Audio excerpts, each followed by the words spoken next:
Bonjour, bonjour, j'espère que vous allez merveilleusement bien. Aujourd'hui, je souhaite vous parler d'un thème qui me tient particulièrement à cœur. Il s'agit de la mort. Je viens de terminer ce livre, Return from Tomorrow de George Ritchie, et c'est merveilleusement décrit. Donc je pense qu'on est beaucoup à avoir déjà regardé beaucoup de récits, lu beaucoup de livres, Anita Marjani, Nicolas Dron, etc. Et je crois qu'il y a vraiment des choses que nous devrions nous poser ou des questions que nous devrions nous poser pendant que nous sommes ici. Il y a des choses à comprendre vraiment. Et pour moi, la chose la plus principale, et ce qui est, je lis aussi dans ce livre-là, c'est vraiment la question, mais combien as-tu aimé? Combien aimes-tu? Et qu'est-ce que tu as fait pour les autres? Donc, c'est vrai que nous sommes dans notre train-train quotidien, en grand, on pense un petit peu qu'à soi, surtout dans notre monde actuel, tellement virtuel, on pense beaucoup à soi. On oublie même poser la question à l'autre, mais comment vas-tu? Qu'est-ce que je peux faire pour toi? On n'est plus dans ce monde-là, on se sent plus connecté avec tout. Et vraiment, pourtant, c'est le cas, on est absolument connecté avec tout. Dire que les animaux comprennent ce qu'on dit. Dans cette conférence que j'ai été justement, une fois, j'ai fait une Seven Sky Life Connection au casino de Montbenon. Et puis, je dis, mais même les animaux, ils comprennent même ce qu'on dit. Et puis à ce moment-là, quand j'ai énoncé ces mots, il y a un chien d'une personne aveugle qui a juste aboyé une seule fois. Il a compris. Mais oui, tout nous parle, tout est en connexion tout le temps avec nous. Et nous, en fait, on suit nos envies, on suit notre instinct souvent. Et c'est ça, en fait, le grand danger. Et le grand danger qui nous guette, aussi qu'on en parle, on entend souvent parler des gens en ce moment qui partent. Mais en fait, préparons-nous à notre départ. Et vivons déjà maintenant, en fait, la vie qui va nous faciliter après le passage dans l'au-delà, dans un autre realm. Et c'est pour ça aujourd'hui que ça me tient tellement à cœur de juste faire cette petite vidéo, de expliquer 2-3 choses que j'ai lues aussi dans ce livre que je trouve tellement sensées.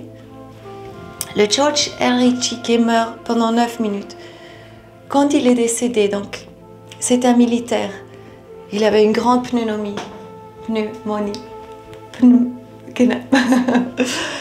Et il était dans un hôpital.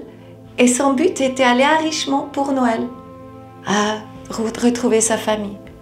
Et il pensait que ça, du moment qu'il est mort, en fait, il a juste quitté son corps, il se trouve à côté de son corps, et son but c'est d'aller à Richmond retrouver sa famille. Donc en fait, il est parti. Et du coup, il n'avait pas besoin de prendre le train, donc il vole, il trouve ça c'est bizarre et tout ça. Et il a rencontré des êtres après sur son chemin, il voulait leur poser des questions, il ne le voyait pas. C'est juste qu'il a dû sauter à côté pour pas qu'il passe à travers lui, parce qu'il ne se rendait pas compte qu'il n'est plus son corps. Jusqu'à un moment donné qu'il s'est rendu effectivement compte que quelque chose est très bizarre, qu'il survole en fait le paysage, etc. Et là, il est revenu dans une énorme vitesse, il est revenu à l'hôpital et il a cherché la chambre où il était couché. Et il ne l'a pas trouvé tout de suite. Et le moment qu'il a trouvé, qu'il a vu qu'il y avait un grand drap blanc par-dessus de lui, il y a une lumière qui est arrivée. Et pour lui, c'était Jésus. Et toutes ces histoires avec Jésus, mais vraiment, c'est important parce que on dit, ouais, Jésus, c'est la religion et tout ça. Non, c'est important.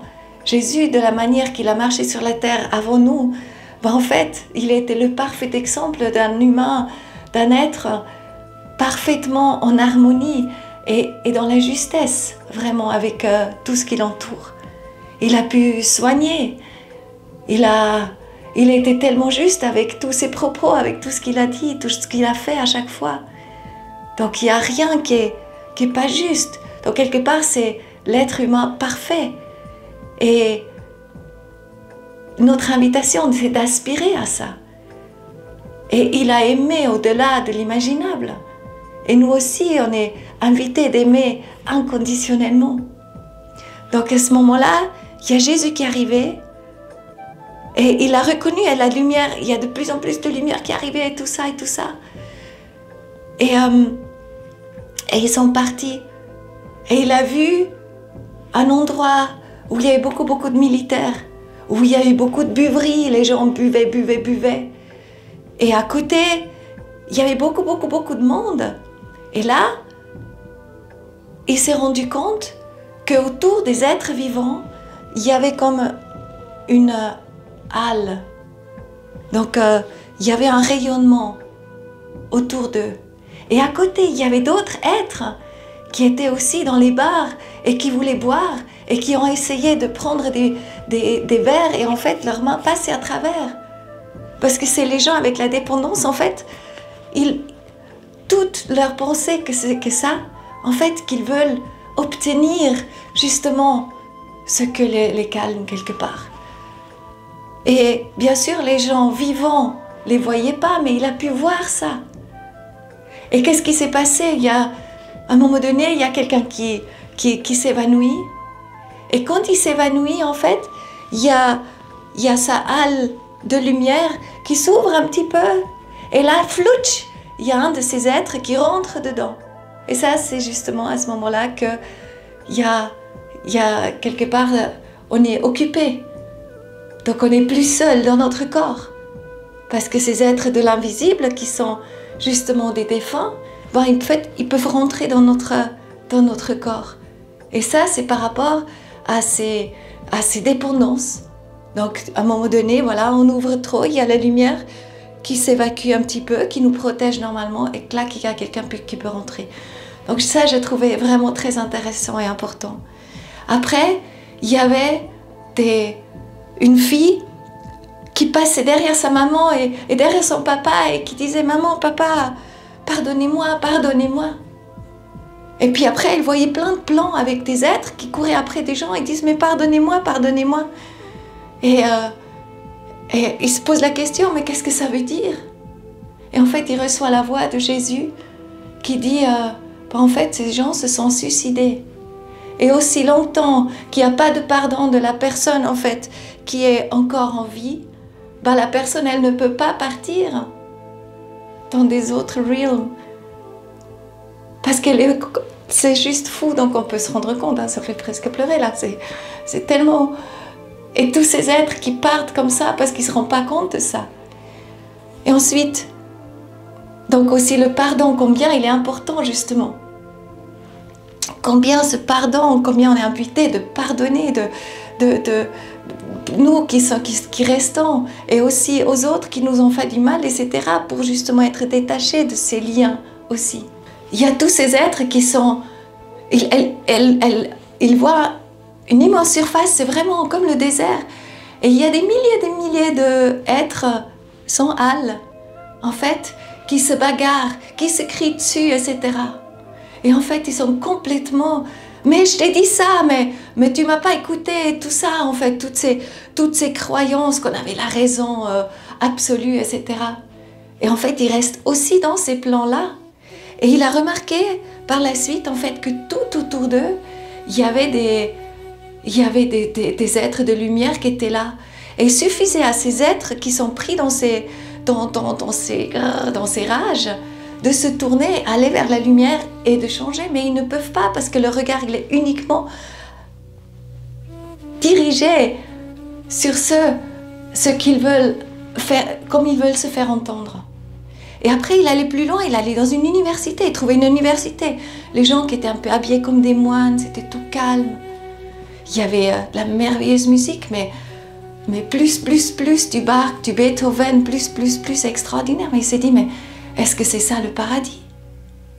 Et il s'est rendu compte que même après la mort, quand on grandit en fait dans la substance comme ça, dans ces thématiques précises, ben en fait on reste prisonnier de vouloir toujours avancer, grandir, apprendre plus. Et en fait c'était la même chose. Quelque part ils étaient aussi prisonniers, même si c'était beaucoup plus calme. Et après, il a été à un moment donné, vraiment, ils sont partis et puis ils sont arrivés vers ce que je pense qui est plus ou moins le paradis, qu'il n'a pas pu accéder. Et là, ils sont arrivés et il y a deux êtres qui sont arrivés rapidement vers eux. Et là, en fait, Jésus l'a ramené vers son corps. Et lui, il avait d'abord pas envie de revenir dans son corps. Mais c'était encore pas son moment, en fait, de rester. Donc je trouve que c'est très très signifiant cette histoire et se rendre compte de quoi il s'agit vraiment. Mais la chose la plus importante, c'est de se rendre compte, mais combien a-t-on aimé et qu'est-ce qu'on a fait pour les autres? Aujourd'hui, je veux voir Marianne Sébastien en Bolivie avec Voix Libre. Elle a aidé 2 500 000 personnes, ou même plus déjà, juste par son amour.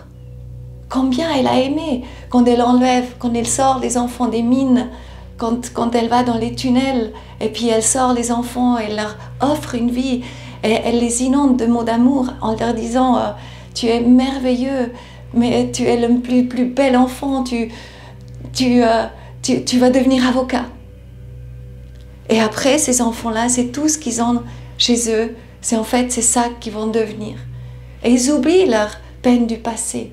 Et en fait, ils se mettent en route pour accomplir leur vie vraiment en beauté. Et toujours vraiment avec cet amour. Et il y a Nicole Dron qui a écrit, ou qui a fait une vidéo, que je mets volontiers en dessous, qui a aussi dit, donc c'est la grande question qui lui a été posée pendant sa mort imminente de 45 secondes. C'était combien as-tu aimé et qu'est-ce que tu as fait pour les autres? Maintenant, lui, George Ritchie était mort pendant 9 minutes. Mais tout ce qu'il a vu dans ces 9 minutes, paraît-il, tout au début, il a vu tous les plans, tous les moments, quand il a fait du mal aux autres. Et on dit aussi que quand on est de l'autre côté, on sent comme l'autre a senti, parce qu'on est tous connectés. Nous sommes en interéchange tout le temps, même en ayant notre individualité, notre propre âme. Mais nous sommes en échange avec tout notre environnement, tout le temps. Donc vraiment, posons-nous cette question qui est primordiale. Combien aimons-nous? Qu'est-ce qu'on fait pour les autres? C'est plus important que tout. Et vraiment, allons travailler les choses. Allons nettoyer les choses du passé qui nous ennuient, qu'on est toujours en peine avec. Et en ce moment, je peux accompagner pas mal de gens et ça... C'est juste merveilleux parce que, en fait, il y a tellement de réalisations pendant... On se rend compte qu'on est comme resté dans des schémas de croyances qui ne sont pas réels et c'est pas nous. Mais c'est juste parce qu'on croit que c'est juste. On croit que ce qu'on nous a expliqué, ce qu'on a appris à l'école, les parents, etc., que c'est juste. Mais non, il y a une autre réalité encore, une réalité au-delà de ça. Et puis, cette réalité, elle est intrinsèquement à l'intérieur de nous, on la connaît.